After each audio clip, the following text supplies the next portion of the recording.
First, we have an executive order for your attention. In 2019, during your previous administration, you imposed price transparency requirements on the healthcare industry. This was a significant driver in lowering the costs of healthcare during your first administration.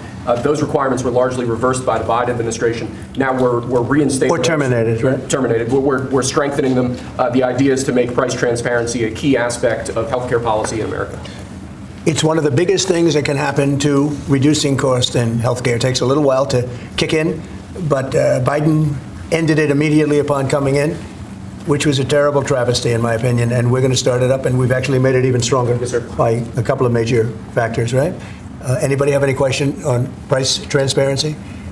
It allows people to go out and negotiate and price, and you're not allowed to even talk about it when you go into a hospital or see a doctor, and this allows you to go out and talk about it. And it's actually one of the biggest. There's a couple of people that actually going back a long way that feel that are real pros in the industry feel this is the biggest thing you can do for cutting prices, and it certainly is one of them. And it's been unpopular in some circles because people make less money, but it's great for the patient. It's great for the people in our country. Okay, it's not so good for pharmaceuticals. It's not so good for the companies that make the drugs.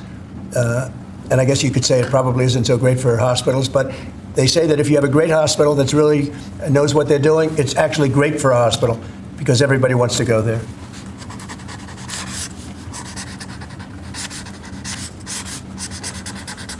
Okay. Thank you, sir. Good. Got it, Doug? Thank you, sir. Pulitzer Prize. Okay. Thank you, sir. Next, we have for your attention another executive order. Copper is a critical material, and the supply of copper is vital to our national security. In recent years, we've dealt with a significant issue of the dumping of foreign copper into the American market. That significantly impacted the domestic production and manufacture of copper and copper materials. This executive order charges your Secretary of Commerce with starting the process to potentially impose tariffs or other trade barriers to prevent this ongoing dumping of copper and to protect the American manufacture and production of copper. It will have a big impact. Howard, do you want to say something about that? Do you mind if I read one of your truths? Sure. So this is a truth that's about to go out. Like our steel and aluminum industries, our great American copper industry has been decimated by global actors attacking our domestic production. To build back our copper industry, I have requested my Secretary of Commerce and USTR to study copper imports and end unfair trade putting Americans out of work. Tariffs will help rebuild back our American copper industry and strengthen our national defense. American industries depend on copper, and they should be made in America. No exemptions, no exceptions. America First creates American jobs and protects our national security. It's time for copper to come home.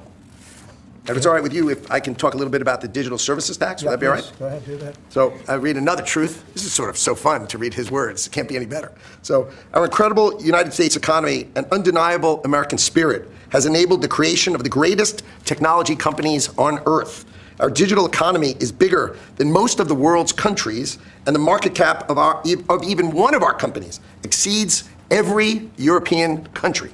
Instead of empowering their workers and creating opportunities, foreign governments have instead tried to tax, fine, and hinder Americans' technology companies. Both friend and foe have been treating American tech companies harshly as if our companies are their piggy bank.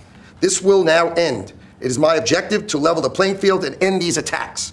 We are putting these countries on notice to end their unfair treatment of American companies, large and small.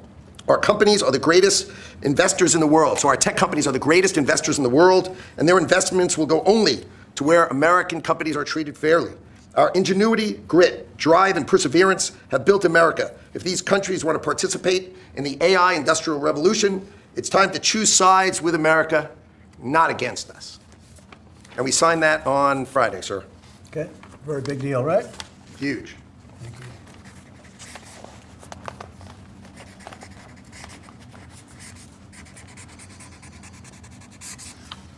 All right, and that's a very big one that Howard just read, but they're both big. They're all big. We're only doing big ones. Okay? Thank you, sir.